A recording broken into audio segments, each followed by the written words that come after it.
در نهایت قیزقلعه و اغلانقلعه رو به سمت هدف بعدیم یعنی دشت مغان ترک کردم. میون راه در اطراف شهرستان تاریخی و زیبای گرمی به روستای آلیله رسیدم، جایی که بخشی از سنگ قبرهای تاریخی مربوط به دوره ایلخانی و تیمور هنوز باقی مونده بود. سنگ قبرهایی که به گفته کارشناسان متعلق به بزرگان و افرادی با پایگاه اجتماعی بالا در اون زمان بوده. بر روی این سنگ قبرها نماد طوایف و قبایل و خاندان افراد به صورت اشکال هندسی و طرح‌های ستاره و ماه حکاکی میشد و در روستاهایی مانند آلیله، اوماستان، دریامان، قزلو، اینی و تولون هم دیده و شناسایی شده.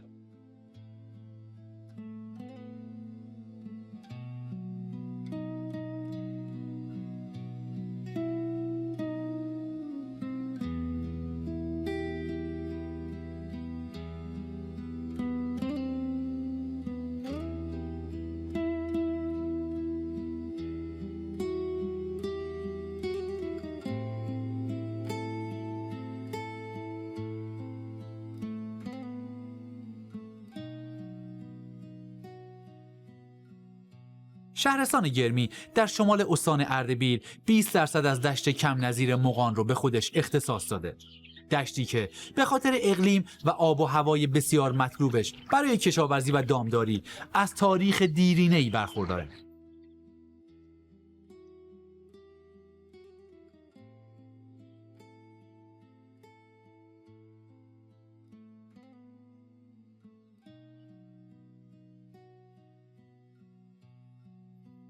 حاصلخیزی و برکت این اقلیم باعث پیدایش تمدن در اینجا شده و در طول زمان آثار تاریخی زیادی در این منطقه وسیع ساخته شده که بخش زیادی از اونها طی قرنها تخریب یا غارت شده. شاید بهتر بود که اسم این دشت زیبا یا همون دشت مغان رو میگذاشتن دشت برکت، به خاطر اینکه برکت از سر تا سر این سرزمین و از زیر خاک رویده و اینجا رو به یکی از پربرکت ترین سرزمین های کشور عزیزمون ایران جان تبدیل کرده. یکی از مناطقی که بخشایش در چند هزار سال پیش پوشیده از درخت بوده همین دشت یعنی دشت مغان بوده. دشت مغان مانند بیشتر نقاط فلات ایران تا اوایل دوران سوم زمین‌شناسی زیر آب بوده. از 65 میلیون سال پیش تا حدود 3 میلیون سال پیش آب فلات رو به کاهش رفت و در نهایت به شکل دشتی بی حاصل در اومد. چین‌خوردگی‌ها و فرسایش‌های متعدد در دره‌های منتهی به دامنه کوه‌ها که حاصل بارون‌های شدید و آبرفت‌های تخریبی بوده، در طول این دوران دشت مغان رو به صورت فعلی یا به صورت همین شکلی که الان شما دارید می‌بینید در آورده. اما این خاک پذیرای اقوام بسیار زیادی بوده. اقوامی مانند هیتی‌ها، هوری‌ها، اورارتوها، لولوبی‌ها، مادها، سکاها، پارت‌ها، آلبان‌ها، کاسپیان‌ها، میکی‌ها و برخی دیگه از اقوام مختلف در منطقه وسیع دشت مغان زندگی می‌کردند. به گفته پژوهشگران نام قدیمی این منطقه مغان بوده که از نام یکی از خاندان‌های حکومتی در این منطقه یعنی آموکان گرفته شده. به گفته برخی دیگه از پژوهشگران چون زرتشت در این سرزمین ظهور کرده و آتشکده‌های زیادی در منطقه آذربایجان بوده و هر ساله سران دین زرتشت یعنی مغ‌ها در اینجا برای اجرای مراسم دینی دور هم جمع می شدن، این منطقه به نام دشت مغان معرفی شده. دشت مغان جلگه‌ای در ساحل جنوبی رود ارس و غرب دریای کاسپیانه که قسمت عمده‌اش در جمهوری آذربایجان و بخشی هم در شمالی ترین قسمت استان اردبیل در شمال غربی ایران جان قرار داره. مساحت کل دشت مغان حدود 300 تا 350 هزار هکتار برآورد شده که از این مقدار حدود 100 هزار هکتارش در کشور عزیز و بزرگ ما واقع شده. با انعقاد عهدنامه ننگین ترکمنچای در سال 1206 هجری شمسی قسمت عمده دشت مغان از خاک ایران جدا شد و امروزه در قلمرو جمهوری آذربایجان قرار داره. دشت مغان به خاطر خاک حاصلخیز، هوای مطلوب و بارانهای کافی و همچنین وجود رود ارس از جمله مناطق مهم کاشت و برداشت محصولات کشاورزی و اقسام غلات، حبوبات و علوفه محسوب میشه و بی مناسبت نیست که مغان رو انبار قله شمال غرب ایران جان مینامن. شرکت کشت و صنعت و دامپروری مغان، بزرگترین شرکت دولتی وابسته به وزارت جهاد و کشاورزی، با دارا بودن مشمع‌های بزرگ زراعی، باغی، دامپروری و صنعتی، از بزرگترین شرکت‌های تولیدی کشور و یکی از قطب‌های اقتصادی منطقه در سطح ملی و خاورمیانه محسوب میشه. و با ظرفیت‌های کم نظیر دشت مغان میتونه با گستردگی بیشتر به حجم و کیفیت بیشتر تولیدات زراعی، باغی و دامی در کشور کمک کنه و در کنارش باعث کارآفرینی بیشتر و توسعه پایدار در اقتصاد کشور باشه.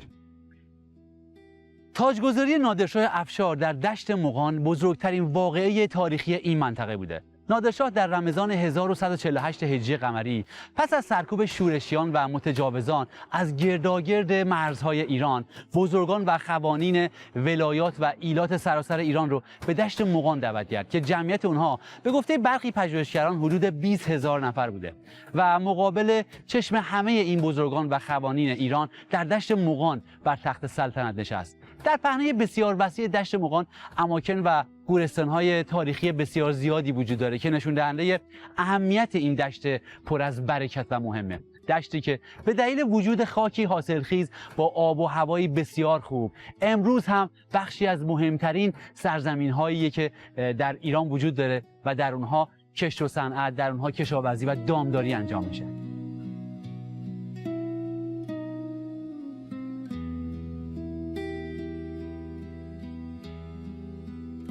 انتخاب دشت مغان برای تشکیل شورا و عزل شاه عباس سوم صفوی حائز اهمیت بود، چرا که این منطقه مرکز ایلات و کانون طرفداران صفویه بود و نادر با این تصمیمش میخواست قدرت و نفوذ خودش رو در پر اهمیت ترین منطقه تحت استیلای حکومت صفویه تثبیت کرده باشه.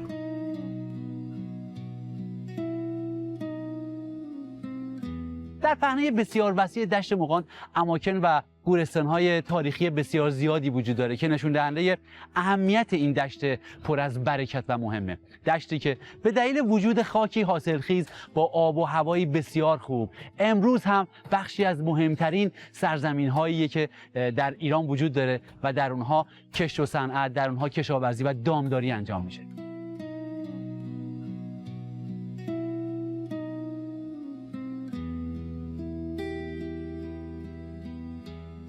از زمانهای بسیار قدیم اقوامی در سرزمین مغان زندگی می‌کردند که به اونها آذری گفته میشد.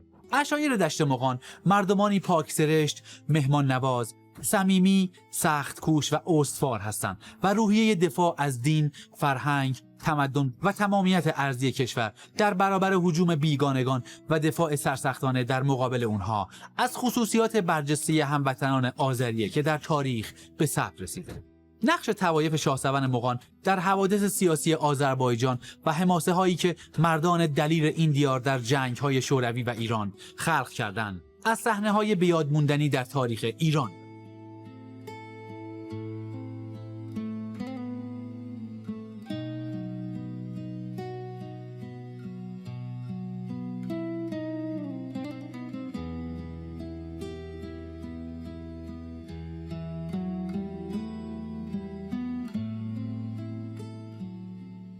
این استان از نظر جاذبه‌های گردشگری تنوع بالایی رو به خودش اختصاص داده و از نظر تاریخی هم حرفای زیادی برای گفتن داره. یکی از جاذبه‌های تاریخی و معنوی بسیار با ارزش ایرانجان در شهر اردبیل قرار گرفته. جایی که به نام بقعه شیخ صفی مشهوره و در سازمان جهانی یونسکو به ثبت رسیده.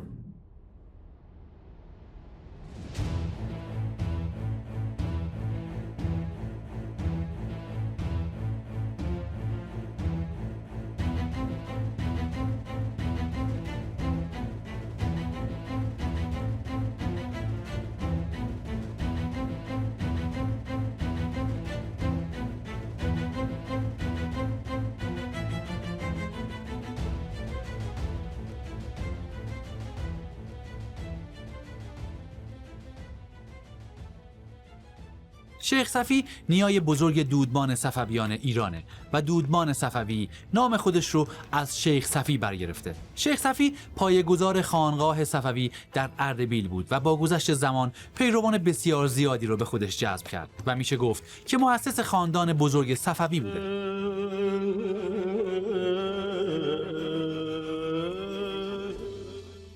شیخ صفی سالها مرید تاج الدین ابراهیم گیلانی مشهور به زاهد گیلانی از صوفیان مشهور ایران در منطقه گیلان بود. شیخ زاهد با بالا رفتن سن بیش از پیش به صفی الدین دلبسته میشه و در سالهای پایان عمرش و با از دست دادن بیناییش امور خانقاه توسط شیخ صفی اداره میشه.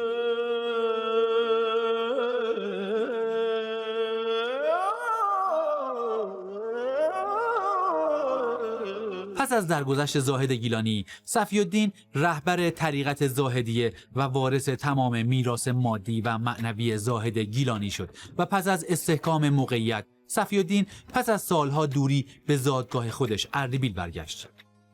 پس از این زمان اردبیل جای گیلان رو در طریقت زاهدیه گرفت و مرکز طریقت به اردبیل منتقل شد.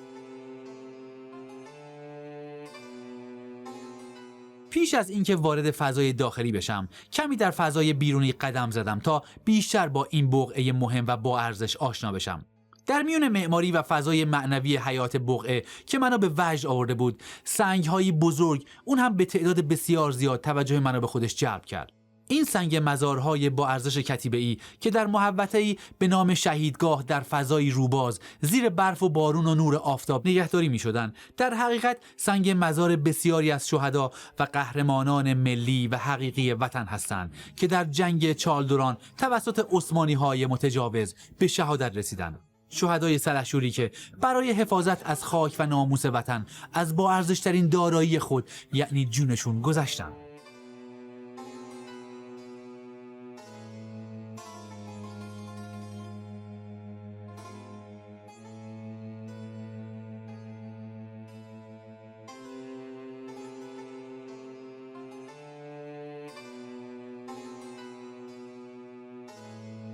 اینجا سند شجاعت، استقامت و ایستادگی قهرمانان ایران در زمان شاه اسماعیل یکمه.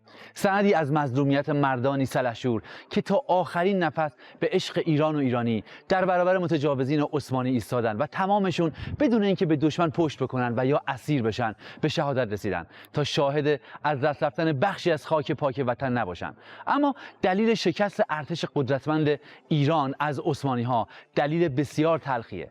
ارتش ایران اسلحه و سلاح گرم نداشت و با شمشیر به مصاف عثمانی‌ها رفت، اما ارتش عثمانی مسلح به سلاح گرم و اسلحه بود و در جنگی بسیار نابرابر و ناجوانمردانه تمام مردان سلحشور این منطقه و ارتش ایران رو به شهادت رسوند. اما شکست و شهادت هموطنان ما در جنگ چالدوران توسط عثمانی‌ها درست مثل تمام تجاوزات دشمنان ایران جان طی هزاران سال تا به امروز درس بسیار بزرگ و مهمی به ما داده. به ما درس داد که هر لحظه امکان حمله متجاوزین به خاک پاک وطن وجود داره و برای اینکه همواره پیروز و سربلند باشیم، برای اینکه مانند سرو ایرانی همواره صبر و سرفراز باشیم، باید در کنار اقتصاد، فرهنگ و علم از نظر نظامی بسیار قوی باشیم تا هیچ کشوری حتی جرأت فکر کردن به حمله به ایران جانمون رو نکنه.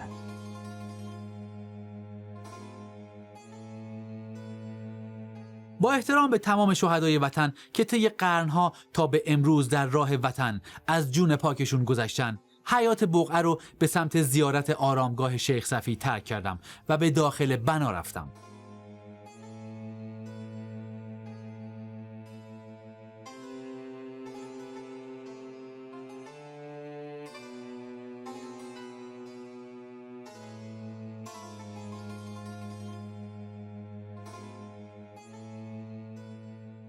اما در همون ابتدا از دیدن بنا و معماری بی‌نظیر داخل بقعه شگفت زده شدم، چرا که تزئینات و معماری داخل این بقعه یکی از شاهکارهای هنری جهان به شمار میره.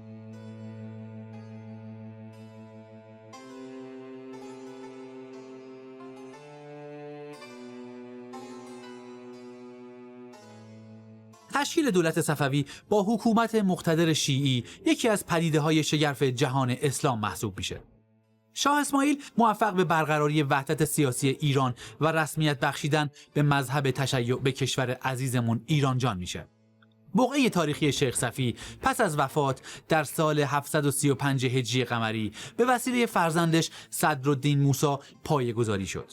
معماری مجموعه تاریخی شیخ صفی چکیده و تلفیقی از معماری دوران اسلامی و ایران کهنه و سند منحصر به فردی برای پژوهش‌های معماری محسوب میشه. امروز این بنا با وجود گذشت چندین قرن ویژگی‌های زیبا و بسیار جالبی داره که هر بازدید کننده‌ای رو تحت تأثیر قرار میده. این مکان حاوی ده‌ها اثر بدیع در مضامین رشته‌های مختلف هنری از جمله کاشیکاری معرق و مقرنس، گچبری، کتیبه‌های زیبا، نقره‌کاری، تذهیب، طلاکاری و نقاشیه.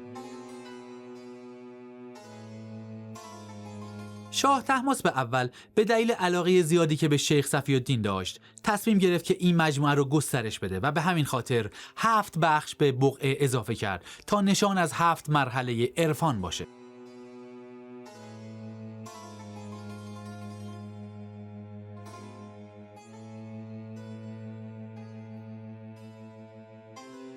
وای خدای من، اینجا واقعا شکوه معماری و هنر و عرفان و شعر و موسیقیه، بی‌نظیره.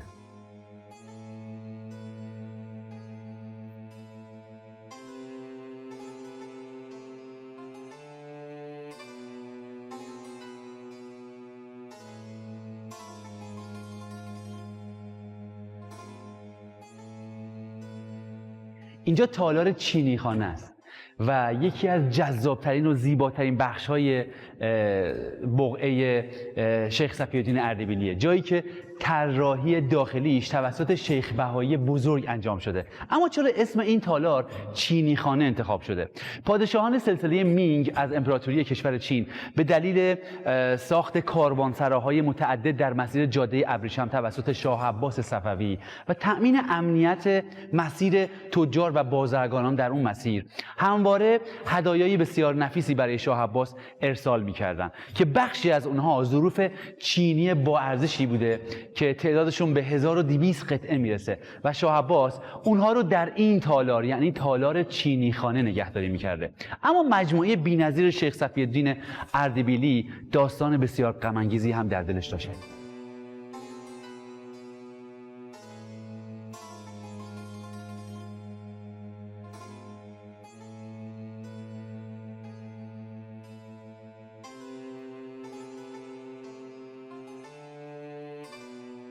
تعداد 800 قطعه چینی نفیس از اون مجموعه 1200 قطعه چینی خانه به همراه 400 جلد کتاب خطی بسیار نفیس توسط روس‌ها در زمان قاجار پس از انعقاد قرارداد ننگین ترکمنچای به غارت رفت، اون هم به دلیل ضعف حکومت قاجار. و البته یک قطعه فرش بسیار نفیس در زمان قاجار به یک شرکت انگلیسی به نام زیگلر فروخته شد، فرشی که جزو 50 اثر نفیس برتر دنیا به حساب می‌آمد.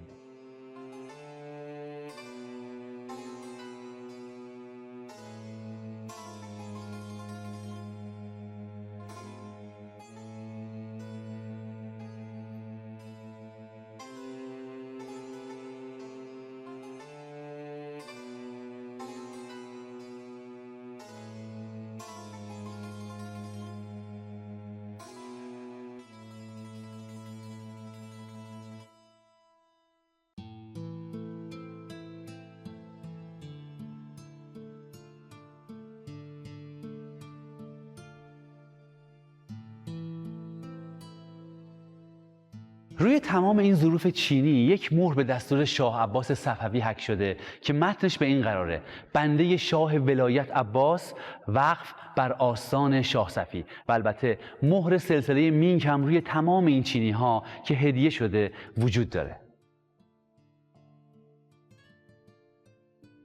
بخشی از این گنجینه‌ها امروزه در موزه آرمیتاژ و تعدادی از ظروف چینی همراه با چند قطعه فرش و اسناد و کتب در دوره پهلوی هم در موزه ایران باستان تهران نگهداری میشن.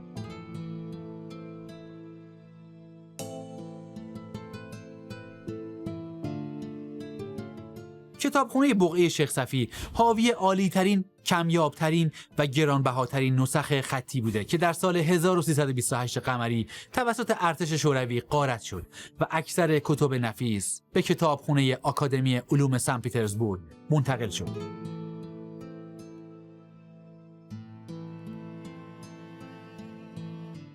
واقعا اینجا شاهکار معماری و تزئینات و هنر ایرانیه.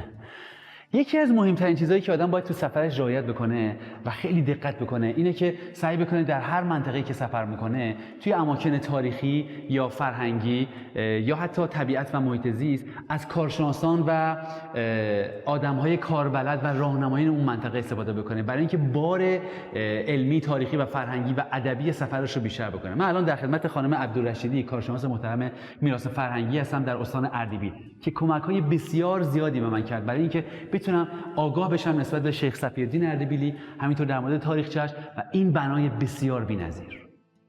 خب همونطور که فرمودین اینجا مقبره شیخ صفی‌الدین جد بزرگ شاهان صفوی هستش که ایشون 35 سال در این مکان به تدریس عرفان و مباحث عرفانی مشغول میشند و سال 735 هجری قمری از دنیا میرن. خب اون زمان هم خانم عبدالرشیدی این بنا با شکوه با این تزیینات وجود داشته؟ نه، تزیینات در دوره صفوی اضافه شده. یعنی اون زمان یعنی خود شیخ صفی‌الدین که 700 سال پیش به زمانی که تیمور در ایران حاکم میشن از دنیا میرن، پسر ایشون به اسم صدرالدین موسی پدرشو در حیات خانگاهش خاک میکنند و دستور ساخت این گنبد رو روی قبر پدرشون میدن. پس در حقیقت اینجا قبل از وفات ایشون یک خانگاه بوده که برای عبادت خودشون و دیگر افراد برای مراسم‌های عرفانی و عبادی که شیخ کلی شاگرد و مرید داشتن، درس میدادن، مراسم‌های عرفانیشون رو برگزار میکردن.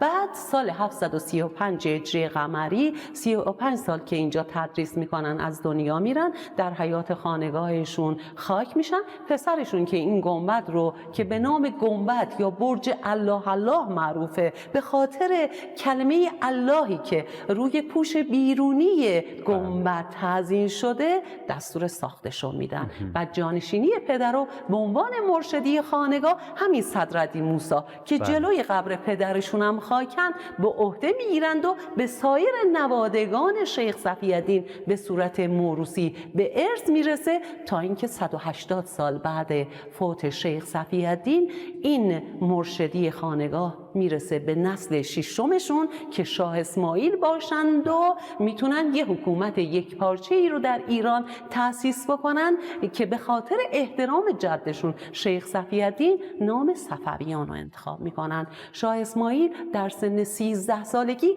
از همین مکان از همین شهر قیام میکنند و این قیامشون رو به سایر شهرهای ایران پخش میکنن. منتها در سن 15 سالگی در شهر تبریز پیروز میشن بر طایفه بزرگ آق‌قوینلوها که از اون طوایف مقتدر محلی بودن، پایان میدن به حکومت‌های محلی و خانخانی در ایران که مردم ناراضی از این حکومت‌ها بودن و این حکومت صفویه رو که تشکیل میدن 23 سالم حکومت میکنن. در سن 38 سالگی سال 930 هجری قمری در سن 38 سالگی 500 سال پیش دیگه از دنیا میرند و به بنا به وصیتشون در جوار جدشون در این اتاق کوچک هم به خاک سپردن.